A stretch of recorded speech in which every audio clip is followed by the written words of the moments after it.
sistem reproduksi pada manusia. Nah, sistem reproduksi itu apa sih? Atau reproduksi itu apa sih? Nah, reproduksi sendiri itu adalah cara memperbanyak keturunan yang merupakan salah satu ciri makhluk hidup, terutama manusia, melalui perkawinan secara seksual, melalui sistem reproduksi, yaitu seperti kelenjar reproduksi dan alat reproduksi, gitu kan. Nah, kelenjar reproduksi sendiri itu tuh dibagi menjadi dua, ada testis dan ovarium. Testis untuk pria dan ovarium pada wanita.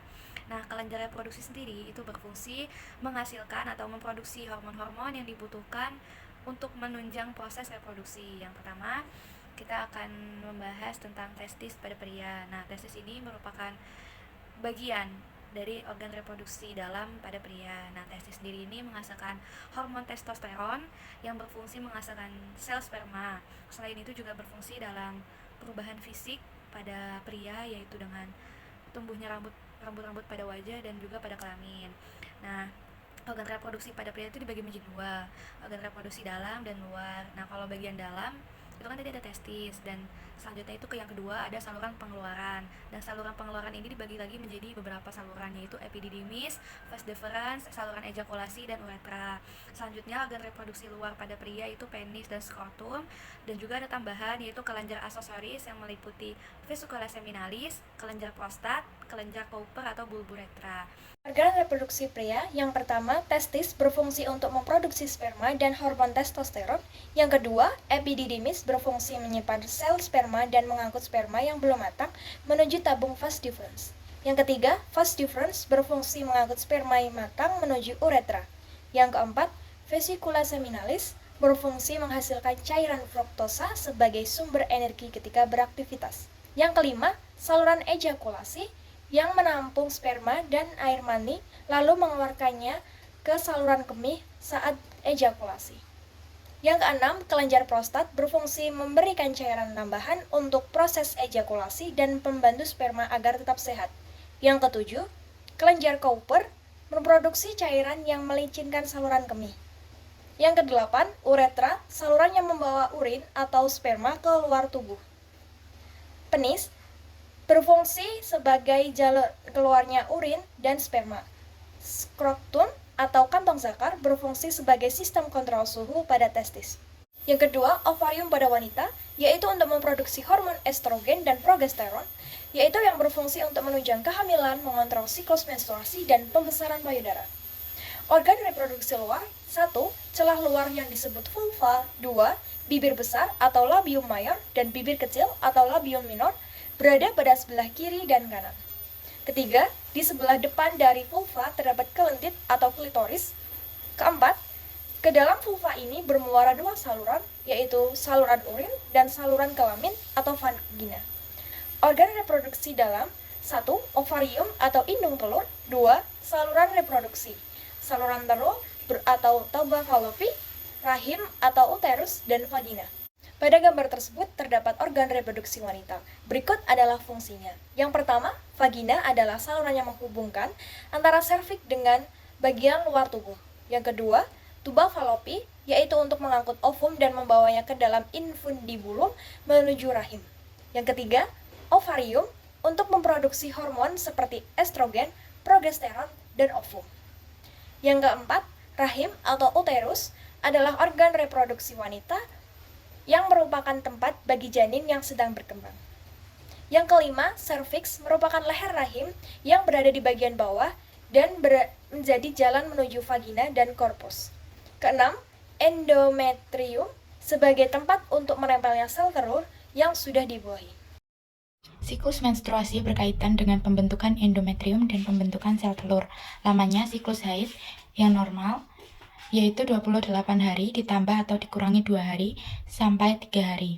Hormon-hormon reproduksi yang mengendalikan siklus ini dihasilkan oleh hipotalamus, hipofisis, dan ovarium. Fase dalam siklus haid, yang pertama ada fase menstruasi, yang kedua fase praovulasi, yang ketiga fase ovulasi, dan yang terakhir fase pasca ovulasi. Untuk selanjutnya adalah penyebab seks bebas. Yang pertama adalah pengaruh negatif media massa. Yang kedua, lemahnya keimanan. Yang ketiga, tidak memiliki pendidikan seks yang benar. Yang keempat, lemahnya pengawasan orang tua. Dan yang terakhir adalah salah dalam pergaulan. Selanjutnya adalah bahaya fisik. Yang pertama, penyakit kelamin atau penyakit menular seksual. PMS adalah penyakit menular yang disebabkan oleh hubungan seksual dengan berganti-ganti pasangan, baik melalui vagina, oral, maupun anal.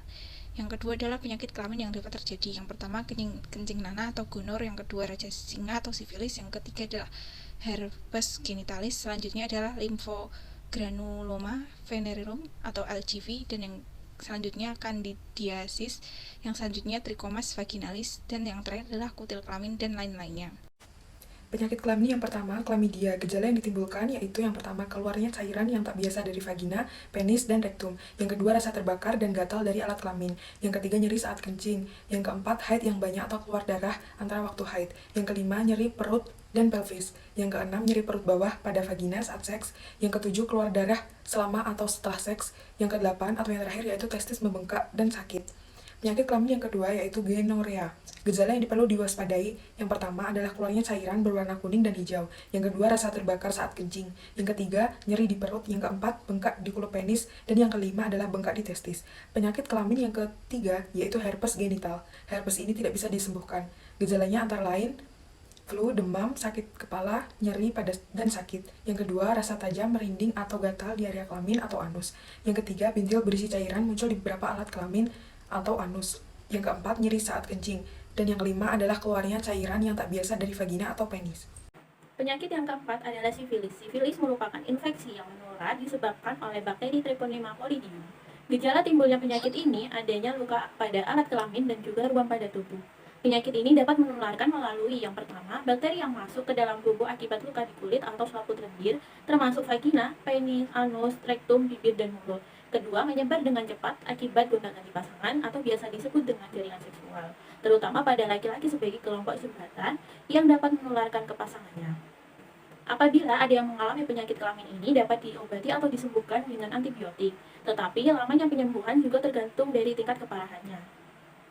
Ada beberapa pencegahan yang dapat kita lakukan, yaitu dengan cara yang pertama, melakukan tes IMS dengan teratur, yang kedua, melakukan hubungan seksual dengan aman juga, terutama pada ibu hamil melakukan tes sifilis agar membantu kesehatan kehamilannya. Limfogranuloma venereum. 1. Penyakit ini disebabkan oleh infeksi bakteri Chlamydia trachomatis jenis tertentu. 2. LGV bisa muncul bersamaan dengan infeksi menular seksual lainnya dan paling rentan menyerang pria. 6. Candidiasis vagina dan Condyloma candidiasis. Penyebab utama candidiasis adalah infeksi jamur Candida. Jamur ini pada dasarnya memang telah ada dan tumbuh pada permukaan kulit manusia. Condyloma acuminata memang jarang menyebabkan rasa sakit dan dapat sembuh bila mendapatkan penanganan yang tepat. Selanjutnya yaitu bahaya fisik. Yang pertama ada penyakit AIDS atau Acquired Immune Deficiency Syndrome. AIDS adalah penyakit akibat menurunnya sistem kekebalan tubuh dan disebabkan oleh virus HIV atau Human Immunodeficiency Virus. Virus ini penularannya melalui hubungan seksual, pemakaian jarum suntik bekas orang lain yang terinfeksi virus HIV, menerima transfusi darah yang tercemar HIV atau dari ibu hamil yang terinfeksi virus HIV kepada kandungannya. Yang kedua ada resiko kehamilan dini yang tak dikehendaki. Yang pertama terjadi pada ibu, yaitu panggul sempit, kontraksi rahim yang lemah dan tidak teraturnya peredaran darah, lalu akan terjadi kejang-kejang dan dapat menyebabkan kematian. Yang kedua, jika terjadi pada anak, yaitu gangguan pertumbuhan organ tubuh pada janin, lalu sulit mengharapkannya ada perasaan kasih sayang, kemudian memilih untuk mengakhiri kehamilan dini atau aborsi. Bahaya sosial. 1. Tidak ingin berkeluarga maupun memiliki tanggung jawab. 2. Dapat terjerumus ke lembah pelacuran dan prostitusi. 3. Anak yang terlahir dari seks bebas tidak mendapatkan kasih sayang dari kedua orang tua. Selain itu, kurang mendapatkan perhatian dan pendidikan. Bahaya perekonomian. 1. Melemahkan perekonomian disebabkan menurunnya produktivitas dan mental. 2. Menghalalkan berbagai cara untuk mendapatkan uang demi memenuhi keinginan. 3. Menghamburkan harta. Bahaya keagamaan dan akhirat. Yang pertama, dalam hadis riwayat At-Tabarani dikatakan bahwa dengan melakukan zina dapat dimurkai Allah dan menyebabkan kekekalan dalam neraka. Yang kedua, para firman Allah Quran Surat Al-Furqan ayat 68-69 berisikan bahwa jika seorang pezina tidak bertaubat akan dilipat gandakan siksaannya di hari kiamat. Bagaimana cara penanggulangan seks bebas? Terdapat beberapa upaya, yakni yang pertama, memperdalam keimanan dan berpuasa sunnah. Yang kedua, memanfaatkan waktu luang dengan kegiatan yang positif. Ketiga, memilah pergaulan antar teman dan menghindari media sosial yang buruk. Yang keempat, menggunakan cara-cara medis, yaitu sering mandi air dingin, mengurangi makanan yang mengandung merica, mengurangi kopi, rajin olahraga, dan lainnya.